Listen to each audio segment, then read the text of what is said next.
సుమన్ టీవీలో మీ business promotions కోసం ఈ కింది నెంబర్ను సంప్రదించగలరు.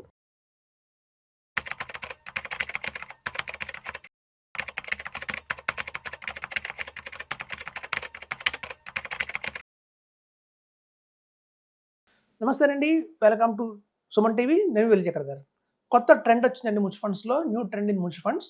ఇప్పుడు సాధారణంగా మ్యూచువల్ ఫండ్స్ అనంగానే అందరూ ఇన్వెస్ట్ చేసేది ఎక్కడ అంటే ఇండెక్స్ ఫండ్స్, ఈటీఎఫ్స్, అలాగే small cap, mid cap, flexi cap ఇట్లా ఇన్వెస్ట్‌మెంట్ చేస్తున్నారండి. యాక్చువల్‌గా ప్రతి ఒక్కళ్ళు తీసుకుంటే ఒక 5 ఫండ్స్ కూడా large cap, large mid cap, small cap, flexi cap, లేకపోతే మనకి హైబ్రిడ్ స్కీమ్స్ ఇట్లాంటి కాంబినేషన్‌లో వెళ్తున్నారు. సో ఇది ఇట్లా చాలామంది చేస్తున్నందువల్ల ఏం జరిగిందంటే పొరపాటు మేము గమనించిన లాస్ట్ 5 ఇయర్స్‌లో కనుక డేటా తీసుకుంటే ఎక్కువ స్టాక్స్ డూప్లికేట్ అవుతున్నాయండి. అంటే మీకు మిడ్ క్యాప్‌లో ఉన్న స్టాక్సే కొన్ని లార్జ్ క్యాప్‌లోనే ఉంటున్నాయి, కొన్ని స్మాల్ క్యాప్‌లోనే ఉంటున్నాయి. ఎందుకంటే ఒక మిడ్ క్యాప్ ఫండ్ అని చెప్పగానే అందులో మాక్సిమంగా 65% మాత్రమే మిడ్ క్యాప్ ఉంటుందండి. ఈ బ్యాలెన్స్ 35% ఏదైతే ఉందో అది లార్జ్ క్యాప్ కన్నా వెళ్ళొచ్చు, లేదా స్మాల్ క్యాప్ కన్నా వెళ్ళొచ్చు. అది ఫండ్ మేనేజర్ డిసైడ్ చేసుకుంటాడు. సో ఇట్లా మేము రీసెంట్‌గా ఒక ఫ్రీ సర్వే అనేది మొదలుపెట్టాము. అంటే మేము చాలా మందికి కూడా ఫ్రీగా సర్వీస్ ఇచ్చాము. వాళ్ళ దగ్గరున్న ఇన్వెస్ట్‌మెంట్స్ ఏవైతే ఉన్నాయో మ్యూచువల్ ఫండ్ పోర్ట్‌ఫోలియో ఏదైతే ఉందో వాటిని రివ్యూ చేస్తున్నాము. అలా రివ్యూ చేస్తుంటే ఔట్ ఆఫ్ 100 80% మంది దగ్గర ఏమైందంటే కామన్ స్టాక్స్ చాలా ఉంటున్నాయి. డూప్లికేట్లు అయిపోతున్నాయి చాలా. మనం ఇండెక్స్ ఫండ్‌లో పెడతాము. ఇండెక్స్ ఫండ్‌లో ఉన్న అవే స్టాక్స్ మళ్ళీ లార్జ్ క్యాప్‌లో ఉన్న అవే స్టాక్స్ ఉంటున్నాయి. అలాగే మిడ్ క్యాప్ ఇండెక్స్‌లో పెట్టిన స్టాక్స్ కూడా మళ్ళీ మిడ్ క్యాప్ ఫండ్‌లో కూడా అవే ఉంటాయి. సో స్టాక్స్ అన్నీ అక్కడ అవే ఉండి ఓవరాల్‌గా పోర్ట్‌ఫోలియో అవుట్‌లుక్ చూస్తే ఎలా ఉందంటే అది ఒక ఫ్లెక్సీ క్యాప్ అయిపోయింది. సో మీరు ఈవెన్ అనుకుంటారు నేను ఒక 10 ఫండ్స్‌లో పెట్టాను, డైవర్సిఫికేషన్ చేసుకున్నాను అని. కానీ మొత్తం ఆ కంక్లూజన్ వస్తే ఏంటి? ఆ 10 ఫండ్స్ ఒక కంక్లూజన్ తీసుకుంటే గనక మళ్ళీ అది ఫ్లెక్సీ క్యాప్ అయిపోయింది. కొన్ని స్టాక్స్ మిడ్ క్యాప్‌లో ఉంటున్నాయి, కొన్ని లార్జ్ క్యాప్‌లో ఉంటున్నాయి, కొన్ని స్మాల్ క్యాప్‌లో ఉంటున్నాయి. కానీ అవే ఉంటున్నాయి సేమ్ యాజ్ ఇట్ ఈస్‌గా రిపీట్ అవుతున్నాయి. చాలా బ్యాంక్స్ అందరి దగ్గర అన్ని మ్యూచువల్ ఫండ్స్‌లోనూ కామన్‌గా కొన్ని బ్యాంక్స్ ఉన్నాయి. ఎక్కువ అమౌంట్ మీకు ఆ బ్యాంక్స్‌లోనే వెళ్ళిపోతున్నాయి. అలాగే ఒక ఫార్మాలోకి వెళ్ళిపోతున్నాయి. కొన్ని టాప్ కేటగరీ స్టాక్స్‌లో అందరూ పెడుతున్నారు. సో, అమాంతం ఈ 80% of the amount, 70% of the amount అలాంటి స్టాక్స్‌లో వెళ్ళటం వల్లే మీ పోర్ట్‌ఫోలియో బాగా డెంట్ అవుతుంది.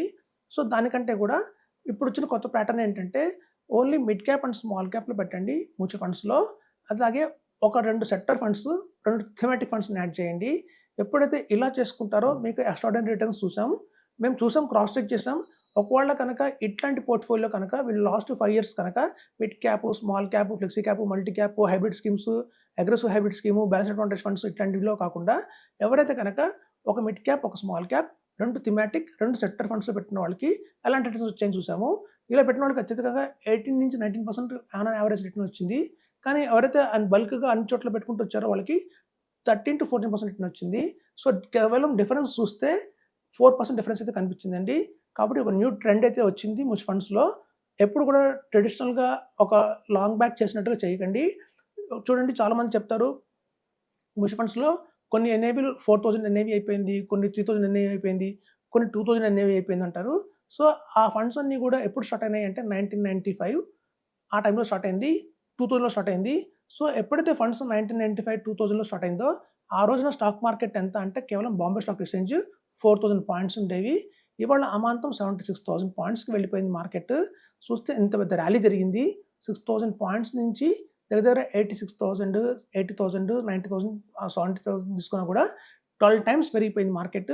ఇట్లా మార్కెట్ 12 టైమ్స్ పెరగడం వల్ల చాలా మటుకు ఓల్డ్ ఫండ్స్ ఏవైతే ఉన్నాయో మ్యూచువల్ ఫండ్స్ అవన్నీ కూడా అమాంతం ఎన్ఏవీస్ పెరిగి బాగా వెల్త్ క్రియేట్ చేసి పెట్టాయి. అట్లాంటిదే మళ్ళీ ఇప్పటి నుంచి నెక్స్ట్ 15 ఇయర్స్ జరుగుతుందంటే జరగదండి. అది గుర్తుపెట్టుకోండి. చాలామంది అందుకే అంటారు past performance may or may not repeat in future అంటారు. ఇప్పుడు మా దగ్గర కొంతమంది వస్తుంటారు. చాలామంది ఇన్వెస్టర్స్ వస్తుంటారు. సార్ మీరు గతంలో ఎవరికన్నా రిటర్న్స్ ఇప్పించారా? మాకు చూపించండి అంటారు. అలా ఎప్పుడు డిస్క్లోజ్ చేయం. యాస్ పర్ సెబీ గైడ్‌లైన్స్ ఏంటంటే ఒక ఇన్వెస్టర్ ఇన్ఫర్మేషన్ ఇంకో ఇన్వెస్టర్‌కి చెప్పకూడదు. కానీ కొంతమంది ఆ పొరపాటు చేస్తున్నారు. వాళ్ళు చూపిస్తారు. మేము చూసామండి. మేము 2005లో ఇన్వెస్ట్‌మెంట్ చేయించాం. వాళ్ళకి ఇన్ని కోట్లొచ్చాయని. 2005లో ఆయన పెట్టినప్పుడు ఆ ఇన్వెస్టర్ పెట్టినప్పుడు స్టాక్ మార్కెట్ వస్తే మీకు 8,000 లెవెల్‌లో ఉండేది. అలా 8,000 లెవెల్‌లో స్టార్ట్ అయిన మార్కెట్ 70,000 పెరిగింది. అది అడ్వైజర్ గొప్పతనం అయితే కాదు. కేవలం ఒక రైట్ టైమ్‌లో ఆ మార్కెట్‌లోకొచ్చారు. ఇలాంటి చూడండి మేము కనుక అడ్వైజర్స్ అయ్యుండి మిమ్మల్ని ఒక టైమ్ మెషిన్‌లో కూర్చోబెట్టి ఆ టైమ్ మెషిన్ ద్వారా మిమ్మల్ని బ్యాక్ తీసుకెళ్ళలేము. సో, మార్కెట్ ఇవాళ వచ్చారు అంటే మీరు 76,000 లెవెల్‌లో మీరు ఎంటర్ అవుతున్నట్టు అర్థము. సో, 76,000 నుంచి మీరు ఎంటర్ అవుతున్నారు కాబట్టి ఆ 7,000 మార్కెట్‌లో ఎంటర్ అయిన వాళ్ళకి మీకు డిఫరెన్స్ అయితే ఉంటుందండి. వాళ్ళలాగా రిటర్న్స్ అయితే మీకు రావు. అది తెలుసుకోండి. సో, కాబట్టి గతంలో వచ్చిన రిటర్న్స్‌ని చూసి మనం బ్లైండ్‌గా వెళ్ళిపోతే మాత్రం మనం చాలా దెబ్బతింటాము. ఇప్పటి నుంచి మార్కెట్‌లో ఎట్లాంటి స్టాక్స్ పెర్ఫార్మ్ చేస్తాయి, ఆల్రెడీ ఓల్డ్ ఫండ్స్ హౌసెస్‌లో మనకి అంత రిటర్న్స్ ఇచ్చాయి కాబట్టి అవే రిటర్న్స్ కంటిన్యూ అవుతాయి అదే ఫండ్‌లో అనుకోవడానికి లేదు. ఇప్పుడున్న కరెంట్ మార్కెట్ సిట్యుయేషన్స్‌లో ఎట్లాంటి స్టాక్స్ బాగా పెరుగుతున్నాయి, సో, ఈ ఫండ్ హౌస్‌లో అట్లాంటి స్టాక్స్ ఉన్నాయా? లేవా? సో, అలా క్రాస్ చెక్ చేసుకున్న తర్వాత మీరు ఇన్వెస్ట్‌మెంట్ చేస్తేనే ఇక్కడి నుంచి 2035 వచ్చే వాళ్ళకి రిటర్న్స్ బాగా వస్తాయి తప్ప, మనం పాస్ట్ కనుక కంటిన్యూ వాళ్ళు చేసిన పొరపాటుని మనం కంటిన్యూ చేస్తే గనక, వాళ్ళు చేసిన ఫండ్స్‌లో మనం కనుక ఇన్వెస్ట్‌మెంట్ చేస్తే గనక రిటర్న్స్ అయితే రావండి. ఎప్పుడైనా గుర్తుంచుకోండి, వాల్యూమ్ ఏదైతే ఒక ఫండ్‌లో కనుక మోర్ దాన్ 10,000 క్రోర్స్, 25,000 క్రోర్స్ ఉన్న వాల్యూమ్ ఉన్న ఫండ్స్ రాబోయే రోజుల్లో బాగా డ్రాస్టిక్‌గా ఫాల్ అయితే అవుతాయి. వాటి పెర్ఫార్మెన్స్ అంతగా ఉండకపోవచ్చని మనకి రిపోర్ట్స్ అయితే వస్తున్నాయి. సో, కాబట్టి మీరు తీసుకునే ఫండ్స్ అన్నీ కూడా లెస్ దాన్ 5,000 క్రోర్స్, 10,000 క్రోర్స్ ఉండేటివి తీసుకోండి. అలా తీసుకుంటేనే మీకు ఆ గ్రోత్ అనేది కంటిన్యూ అవుతుంది నెక్స్ట్ ఒక 15 ఇయర్స్‌కి. సో, ఇప్పటి నుంచి మనం బిగిన్ చేస్తాము అంటే కనుక, మన ఎస్ఐపి ఇప్పటి నుంచి స్టార్ట్ చేస్తున్నాము అంటే కనుక, పాత వాళ్ళని కాపీ కొట్టకండి. అలాంటి రిటర్న్స్ మళ్ళీ మీకు రాదు. ఆ ఫండ్స్‌లో రావు. కొత్త ఫండ్స్ తీసుకోవాలి.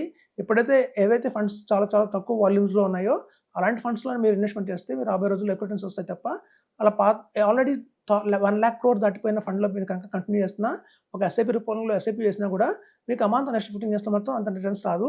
అది 10% పడిపోయినా కూడా మీరు ఆశ్చర్యపోక్కర్లేదని చెప్తున్నాను. మీకు కనుక 18% గోల్ ఉంది, 20% కనుక గోల్ ఉంది, ఒక ఫండ్స్ మీరు తెచ్చుకోవాలి అంటే గనక, ఇవాళ 18% ఎలాంటి ఫండ్స్ ఇస్తున్నాయి, 20% రిటర్న్స్ ఎలాంటి ఫండ్స్ ఇస్తున్నాయో అనేది మనం చెక్ చేయాలి. అలాంటి వాటిని మనం ఫిల్టర్ చేయాలి. మార్కెట్‌లో చూస్తే మనకి ఎక్స్ట్రార్డినరీగా 1000 ఫండ్స్ ఉంటాయి. వాటన్నిటిని రకరకాల పారామీటర్స్ మనం ఫిల్టర్ చేసుకుంటూ ది బెస్ట్ అని కొన్ని తీసుకుంటాం మనం.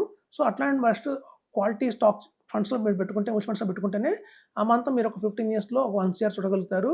మనకి రాబోయే రోజుల్లో టాక్సెస్ కూడా బాగా పెరుగుతాయి అంటున్నారు. సో, మనకి టాక్సెస్‌ని మించి రిటర్న్స్ రావాలి అంటే మాత్రం ఇండెక్స్ ఫండ్స్‌లో వేసుకోకండి. ఇండెక్స్, ఈటీఎఫ్స్ ఇట్లాంటి వాటిలో మీరు వేయకండి. వేస్తే మీకు వచ్చిన రిటర్న్ మళ్ళీ టాక్స్ కట్టాలి. మనకి ఇండెక్స్‌కి మించి 3, 4% ఎక్స్ట్రా రిటర్న్ వచ్చే వాటిలో వేస్తే మనకి ఈవెన్ టాక్స్ పోయినా కూడా మళ్ళీ 1 క్రోర్ రావాలి. సో, ప్రతి ఒక్కళ్ళు అనుకుంటారు నాకు 1 క్రోర్ టార్గెట్ పెట్టుకుంటారు. అలా పెట్టుకోకండి. 1 క్రోర్ 30 లాక్స్ పెట్టుకోండి టార్గెట్. 1 క్రోర్ 30 లాక్స్ టార్గెట్ పెట్టుకోవాలి అంటే కనుక పెట్టుకుంటే 30 లాక్స్ కనుక మనకి 30% టాక్స్‌లో రాబోయే రోజుల్లో మనకి ఇవాళ ఉన్న 12.5% long term capital gain talks కాకుండా రేపొద్దున ఫ్యూచర్‌లో 30% చేసినా కూడా మీకు ఆ 30% ఎక్స్ట్రా టాక్స్ పోయినా కూడా మీకు 1 క్రోర్ చేతిలో ఉంటుంది. అలా ప్లాన్ చేసుకోవాలి మీరు. అంతేగాని మనం కేవలం 1 క్రోర్ ప్లాన్ చేసుకుంటే అందులో 30 లాక్స్ టాక్స్ పోతే 70 లాక్స్ మీ చేతికొస్తుంది. సో, ఆ 70 లాక్స్ ఆ రోజు దాని వాల్యూ ఇంకా పడిపోతుంది. సో, మనం వెల్త్ క్రియేట్ చేసుకున్న వాళ్ళం కాకపోతాము. సో, ఎట్లాగో మనం ఎస్ఐపి పెంచలేము. ఇప్పుడు చాలామంది అనే క్వెషన్ ఏంటంటే 1 క్రోర్ 50 లాక్స్‌కి మనం టార్గెట్ పెట్టుకుంటే ఎస్ఐపి అమౌంట్ పెంచాలి కదా అనుకుంటారు. ఎస్ఐపి అమౌంట్ పెంచుకోక్కర్లేదు. మనం తీసుకున్న ఫండ్ కనుక కొంచెం 3, 4% ఎక్స్ట్రా రిటర్న్ ఇస్తే తద్వారా మనకు కలిసొస్తుంది. సో, ఎప్పటికి బెస్ట్ ఫండ్స్‌లో ఉండేట్టుగా చూసుకోండి అని చెప్తున్నాను. Thank you.